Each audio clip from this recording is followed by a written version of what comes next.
Hey guys, what's going on? I'm Mark, this is Spiguyver Backpacking. Thank you for joining me today. I appreciate you coming out here with me. I'm out in the woods, kind of by my house. Just found a nice, comfortable set of trees. I've been out here before. I know this area, I knew exactly where I wanted to come to. But I wanted to find a nice place to just throw up this hammock chair. This is the one that Devin from Backcountry Exposure sent me. Just wanted to relax a little bit, talk with you guys. I just got back just about 2 weeks ago from my White Mountain Appalachian Trail backpacking trip, and so I wanted to take some time, sit out here, have a little conversation, and talk with you a little bit about the trip, things that went on, how I'm doing, how things have been since coming back, some of the discussions I've had with other people that I wanted to share, and just a brief discussion about some of the gear and planning that went into it. So let's go.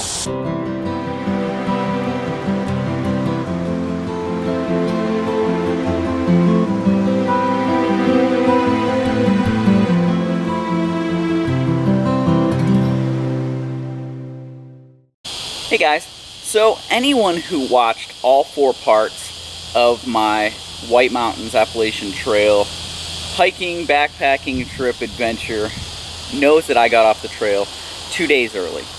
And one of the big reasons was this guy right here, the old right knee, and it wasn't holding up too well. Since coming back and not being out on the trail, not putting it through, you know, the abuse day after day, climbing, descending, rocky terrain, off camber stuff, and just doing, you know, work, going to work, walking around, maybe doing stairs there, and then a little bit of walking, like after dinner with Stacy, just going out and doing a walk here in my local park. It has been doing a whole lot better. For the first few days after getting back, I threw on a brace anytime I was walking anywhere. Now I'm back to just walking. I still get some twinges of pain here and there, but it's nothing like it was, and it's definitely getting better. I don't believe there was any serious damage. I believe it was ITBS, so iliotibial band was inflamed and just kind of, it's like a tendon slash ligament. It's actually one of the biggest ones, if not the biggest one in the body. And you know, I don't think there's any actual tears or long-term damage there. It was just something that I was dealing with out there, and it's usually an overuse type injury. So that's what that was. That's what I was dealing with. Doing a whole lot better. You know, if I kneel on it, I still get a little bit of pain there, but every day it's getting a little bit better, and I'm having less and less problems with it. I've actually got another trip planned coming up in just a few weeks, so you know, already looking forward to getting back out, throwing a backpack on, and testing it out with some weight. I will throw the brace that I used and probably the KT tape into the bag with me just in case. Yeah, I dealt with a lot of pain while I was out there from the knee. Day 3 was when it started. We had a wet day. We were going up over Wolf Mountain, and I slipped. Caught myself. I never actually hit the ground, but when I caught myself, I felt like a pop in the knee, and not a ton of pain to begin with, but it just kind of built throughout. And then the descent is where I really started to feel it. And, you know, so I dealt with it throughout the trip, but that was that. So I have one guy that he and I have been going back and forth and talking a little bit about it. There's a lot of planning that goes into a trip like this, and until you actually get out there on the trail, you're not exactly sure how all that planning is going to work out. And a plan is just a starting point, something to deviate from when you're out there. But my plan had us camping at specific spots. Many of those spots were AMC pay spots. Throughout the Whites, the AMC, which is the Appalachian Mountain Club, unless you're a thru hiker, then you've renamed them the Appalachian Money Club. But the AMC puts up, they've got huts, and people can elect to stay in those huts, and so they're able to travel light and stay in the huts and stay in relative luxury compared to what those that are carrying everything on their back are doing. They get a cooked meal at dinner, they get a cooked meal at breakfast, and they get to enjoy, the crew. That's C-R-O-O. The Appalachian Trail huts, they have what's called the crew, and that's the people that work there. Now, because these things are so remote and out in the woods, out in the top of these mountains or in valleys or wherever they happen to be along the trail, the crew, not only are they responsible for upkeep, maintenance, cleaning, cooking, they also bring in a big majority of the supplies that they use and are needed for the guests that they have there. And so once a week, and I believe it was Saturdays, are the days that they strap on these wooden backpack frames and they head down the mountain. Some of them are going 5-10 miles to pick up 60 pounds of supplies. One of the prerequisites of getting a job as a crew member is that you can haul 60 pounds of gear up and down these mountain trails. And so one of the days, actually it was the Saturday that we were doing the presidential traverse, presidential range, we were at Madison Spring Hut, and that's just prior to going up over Mount Madison. And the crew there, there was only, I think there were 2 of the crew still at the hut. The remaining members of the crew were out picking up supplies. And so while we were there, we actually saw them return carrying the supplies on their backs and just huffing it up the mountain, just trucking past day hikers and through hikers, and it was pretty cool. So what they do up there is awesome. And when you get to the huts, they have baked goods and soups that are available for purchase. But going back to where this started, so this wasn't a discussion just about the huts. It was about planning and about campsite selection. So Kinsman Notch, we went over. It was after we climbed Mount Moosilauke, and there was a long descent. And Jeremy and I were down at the bottom waiting on Darren, and it had been a longer day than what we had originally planned. We originally were talking about camping just over Mount Moosilauke. Before you started the complete descent down, there was a hut, and so, or not a hut, a shelter. And so we had thought about setting up camp there, but we decided to make the next day a little bit more tolerable, knowing that it was going to rain. There was a 100% chance of rain. It was going to happen. We would push on down, complete the descent, so we weren't having to do the descent while it was wet. And when we got to the bottom, there was an area where there was a trailhead, and a quarter mile from the trailhead, it was not supposed to be camp. There was no camping allowed. So there were signs that said camping prohibited within a quarter mile of the trailhead. I'm not going to argue whether or not we were a quarter mile from the trailhead or not. Most likely we were not. However, where we were was definitely an established camp. Lots of people had camped there. And to be completely honest, when Darren got down, he did not have it in him to start up the next mountain. And the next morning when we started up that first mountain, it was quite a climb. And should we have? Possibly. Were we doing any damage to the environment? Were we creating any additional impact? Honestly, my response to that is no. We sat there during the day, did not set up our hammocks until it was pretty much dark or the sun was about to set. Meanwhile, there were probably 10 to 15 other tents in that immediate area. Was it the right thing to do? Maybe not. Maybe not. And so Josh and I have talked about it, and it's a perception thing with the locals. And there are a lot of things that the hikers out there in the whites, whether it be the through hikers or not, chances are it probably is, that puts the hikers at odds with the local hiking population and the trail support, the trail crew community.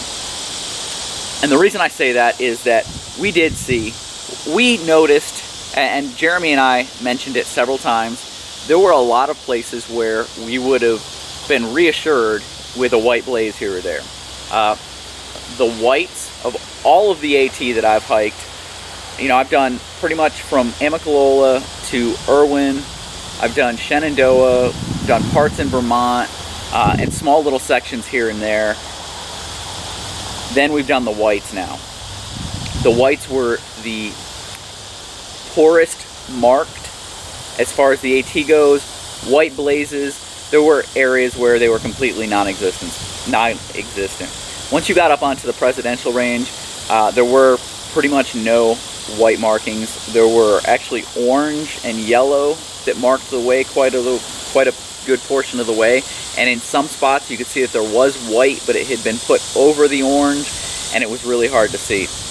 Additionally, a lot of the trail signs have the original trail name, like Crawford Path. Yes, Crawford Path is one of the oldest, if not the oldest, trail segment along the Appalachian Trail, but the signs don't indicate Appalachian Trail. They don't say Appalachian Trail, they don't say AT, it's just Crawford Path.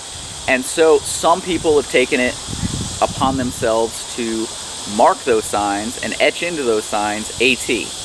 I didn't find that to be that bad. Actually, I was appreciative of that, because otherwise I had to pull out Guthook and figure out whether or not I was actually on the trail, because a lot of times you go such a long period without seeing any sign that says AT, and there's a lot of crisscrossing trails up in the whites.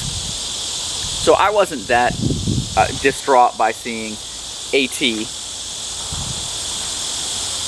written on the signs or etched into the signs. What I have seen, and Josh has sent me some photos of some other parts where people have, and we may have passed some of these signs, and I just, you know, a lot of time I was in pain, I was tired, I was just kind of pushing on, and I may not have noticed. But there were spots where there was the trail name up on the board, and people had taken rocks, knives, whatever, and completely crossed out, etched out,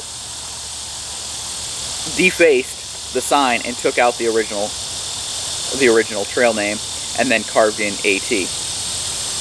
Would I have preferred it say the regular trail name, Appalachian Trail, whatever? Yes, absolutely. I think there are a lot of times where you'll go 3 or 4 signs with no AT, and then there will be one that says AT. If you have something like Guthook, it's easy enough to pull out your app and see it. But if you're just using AWOL, or you're just following white blazes, the whites can present a little bit of a challenge there. And so planning is important. Now, I have had a couple people ask what I used for planning. So planning this trip, I sat down with maps. I used YouTube. So YouTube, being that I'm on YouTube, I like to go and see what other people have out there in the areas that I'm going, just so that I've got an idea of what I'm getting into. And I found some pretty awesome videos from through hikers and people that have section hiked, and people have done like the Presidential Traverse, and I've watched them all and tried to get ideas on what it was we were going to be doing, how it was going to work out, where the best places to stay were. I also used the AWOL book. Now I've got a 2015 northbound book. Not a whole lot has changed in the last 3 years, but that's what I was using to plan. Now, mileages were off slightly from Guthook. I also downloaded Guthook. So I downloaded Guthook, paid for the maps, and that was awesome. The thing I really like about Guthook, when you get out there on the trail, you can use it for planning purposes, really well for planning purposes, because it tells you a lot of information, shows you pictures. One of the cool things is the ability for users to log comments. So someone comes up to a water source and it is dry, they can then log into Guthook, put a comment that it's dry, and no one else will have to wonder, because they'll pull it up, look at the comments, and see, hey, this one's dry, I should go to the next one, or I need to carry more, or I need to fill up here. So that was really, really useful, and we used that not only to pick where we were going to stay, how far we were going to go, where we were going to resupply where we were going to get water, but also to pick campsites. So like I said, there are the pay campsites, but there are also stealth sites. Now, I mentioned it in the videos when I'm talking about stealth sites, with the exception possibly of the Kinsman Notch campsite that we used, which questionable whether or not we were a quarter mile away from the trailhead. If we weren't, we were pretty close actually, because we were on the far side of the bridges.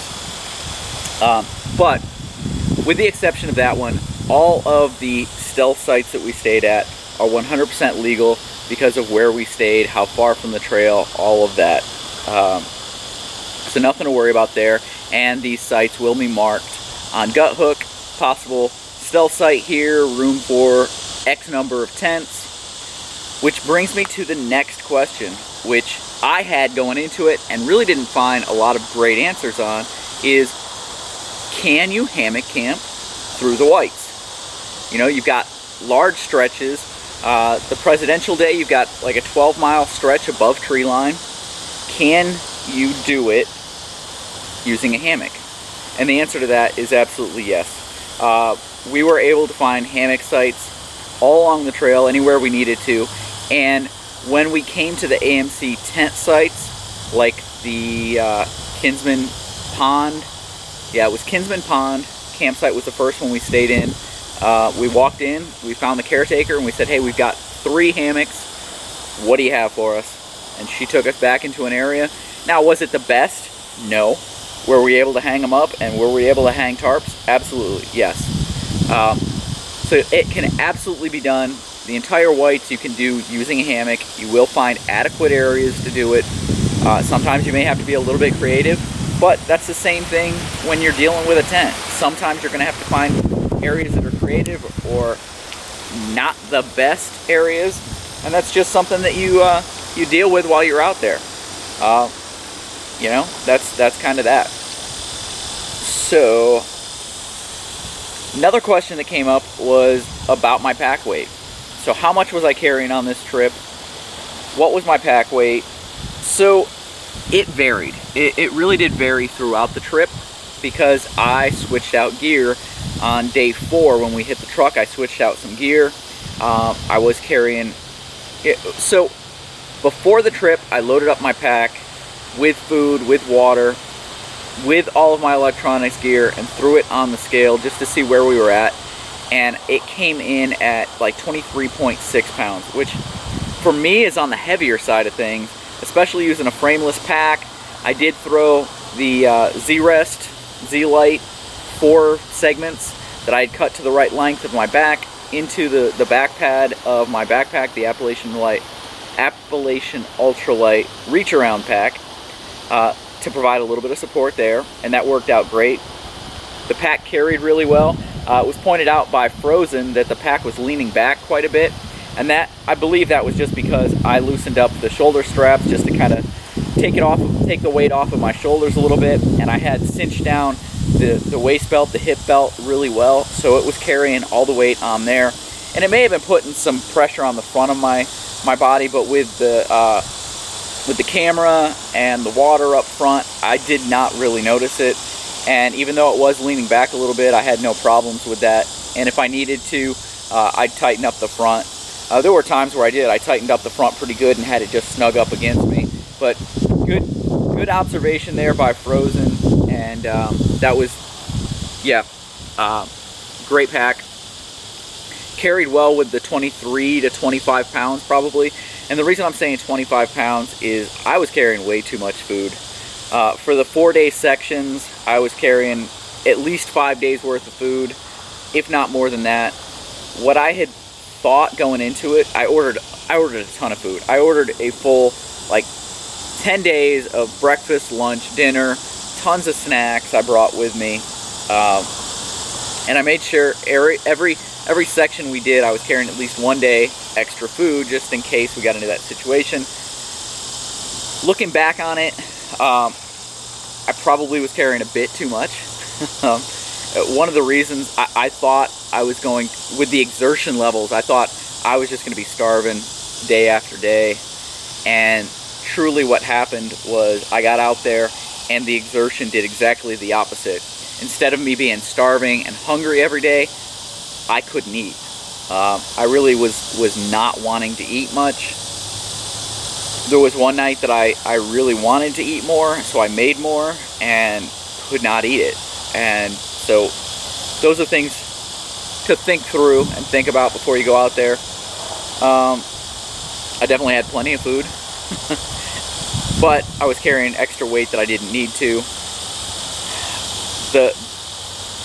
Because of the length of trip and the amount of video I wanted to take on it and the amount of video I did take on it, I took I bought a new 20,000 milliamp Anchor battery charger, an external charger, and that weighed just a hair over a pound by itself. So I had that in there, which you know, helped weigh things down. And then just carrying gear that I don't always carry. You know, I swapped out hammocks midway through. I swapped out a bunch of other stuff. Had plenty of clothes just in case it got really cold. It never got super cold. The coldest we saw was 37 degrees, and that was not too bad.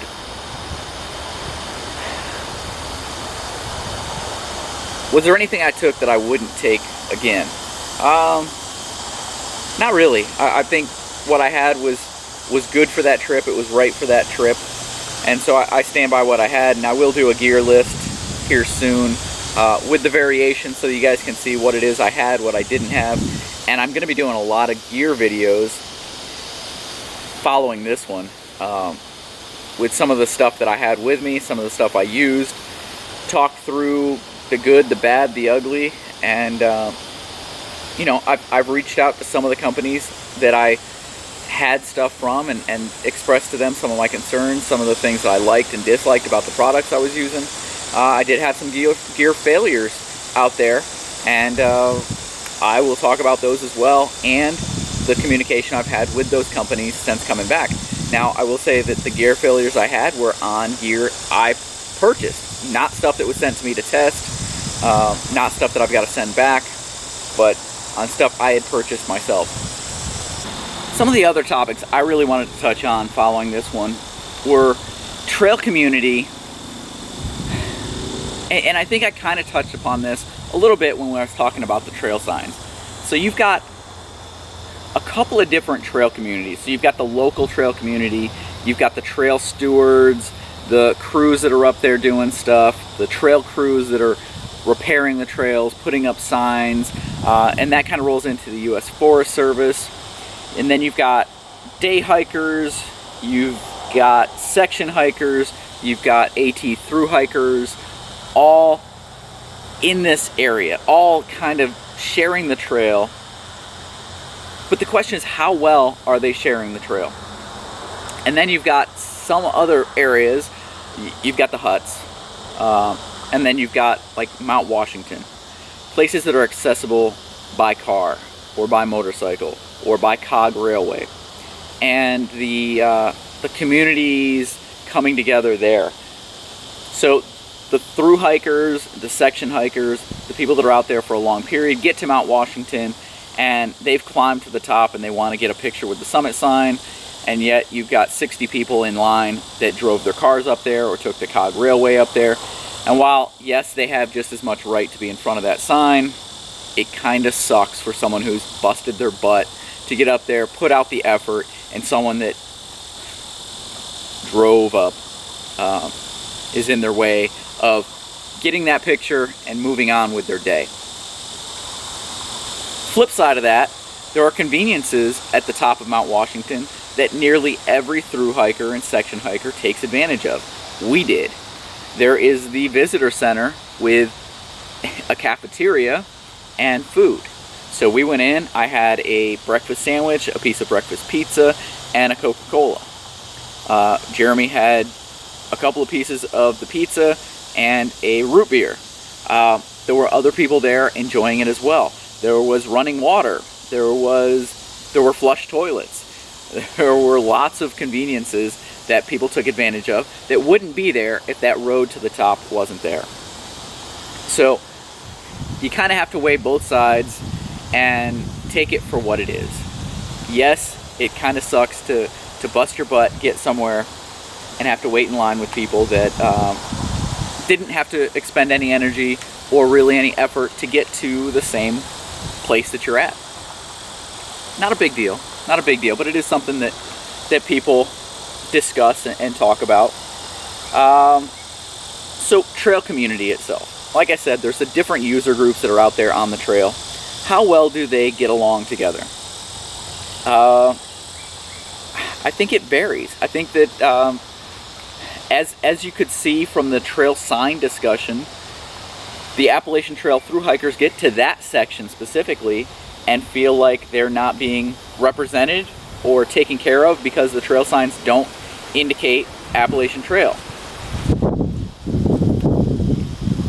So those thru hikers, presumably the thru hikers, some of them, and it's a very, very small percentage, that would do something like defacing a sign to make it more accommodating to them or disrespecting the original trails that were there.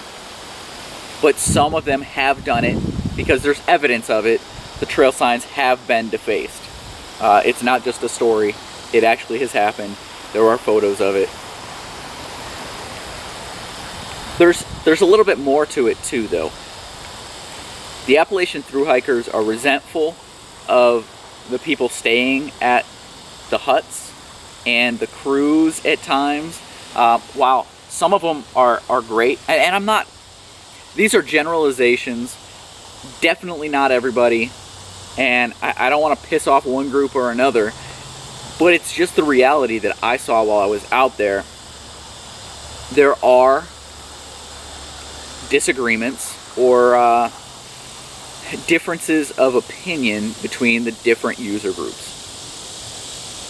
The Appalachian Trail thru hikers have put in a lot of effort and a lot of work. Those headed northbound have covered 1,800 to 1,900 miles while they're in the whites since leaving Georgia. Those coming southbound have done 400, 500 miles at that point and are just getting into it, but have earned some level of trail cred by hiking it. I met great people out there. I met thru hikers that were willing to sit down, talk, share stories, but I also met the other ones that, because we weren't thru hikers, didn't want anything to do with us. We helped out some thru hikers. There were thru hikers out there that didn't have what they needed or had lost something, and because Jeremy and I had spares and because we were hiking together and we had duplicates of things, we helped people out where and when we could. So it's a trail community. The two sections of the Appalachian Trail that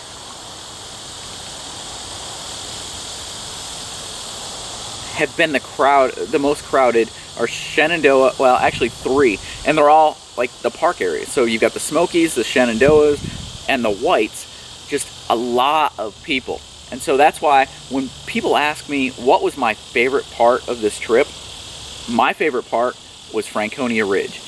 That day I was in quite a bit of pain. That was the first day I was really dealing with the pain.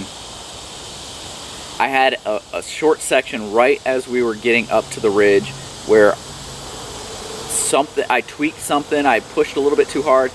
At the base of the climb up to Franconia Ridge, I was having some pain, but through working through it, it got a whole lot better, and I was feeling pretty good. And we got up to the top, and it was more rolling once we got up there, and I picked up the pace a little bit. And at one point, right before we passed a couple of ladies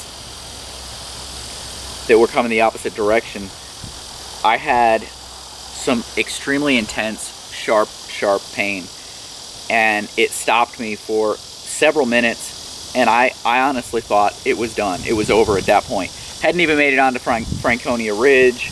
We were still in the trees. We had one more big climb to push before we actually broke out, and I thought I was done. I thought it was over. We were going to be headed home, and I wasn't sure how I was going to get back off the mountain after that long climb with the way I was feeling right at that point.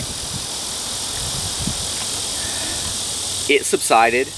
took a little bit of time, took some more ibuprofen, and yes, I know it's been pointed out that ibuprofen is not that good for you and can cause problems. A lot of people take ibuprofen. I took ibuprofen while I was out there to deal with it, and I'm glad I did. It got me through it, and it got me to places I've been wanting to go. But my favorite point was after we broke tree line, we were up there, sun is getting lower, the wind is whipping. We saw one person. As we were going up Mount Lafayette, someone was coming down.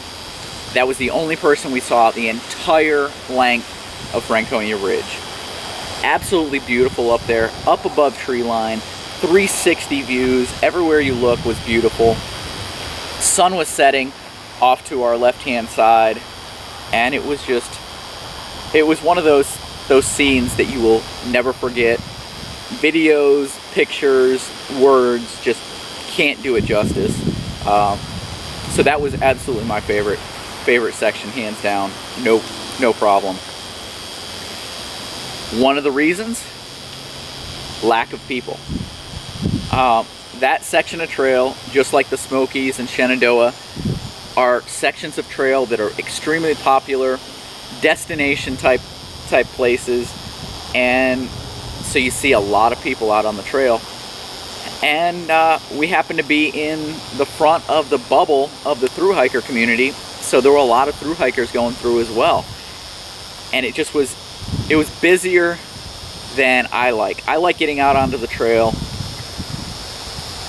and having time to relax and being lost in my own mind and not having to worry about the person that's coming up behind me or catching up to a person and wanting to get around them, or getting to a steep technical pitch on a climb and having a line of people waiting because somebody's struggling on it. I like getting out and having a little bit of solitude, and that's hard to do in areas like the Smokies, Shenandoah, the Whites. So that's really my only negative about this trip, is just the amount of people. So having said all of that about the crowds, liking solitude, the different user groups and how they interact, I love being out there and being part of it. And we met some truly amazing people out there. I think it was day 1. I don't remember which day. We met Sleeping Bear, who had gotten off the trail and went and floated the Mississippi and then came back to the trail. But when I started talking to him and found out what time frame he started the trail, I said, "Hey, do you know Gary? Trail Name Shorts?" And he's like, "Yeah." And it was just kind of funny. So we talked a little bit. Told him I knew Gary, that we had hiked a little bit together, and so that was kind of cool. And then we saw him probably the next 4 or 5 days, almost every day, until he just kind of jetted up in front of us. But it was kind of neat. The trail community helps each other out, and they're there day in, day out, thick and thin, thunderstorms, rain, snow, sleet, whatever. They're out there hiking, and a bond grows, and they look out for each other, and it's cool. It's cool to get out there, witness it, be a part of it, and share some of the stories. We met some great people. We met Moose. He was a southbounder from Germany. Had gotten his visa to come over and do this. You just don't get to talk to people like that every day. And then you've got Rampage, who has done not the PCT, but the PNT, the CDT, and now is probably at this point finished with the AT, and she was awesome. She helped me out with my knee, told me about some different taping techniques. So if any of you guys out there know Rampage, hey, let her know. I said thank you. Show her these videos.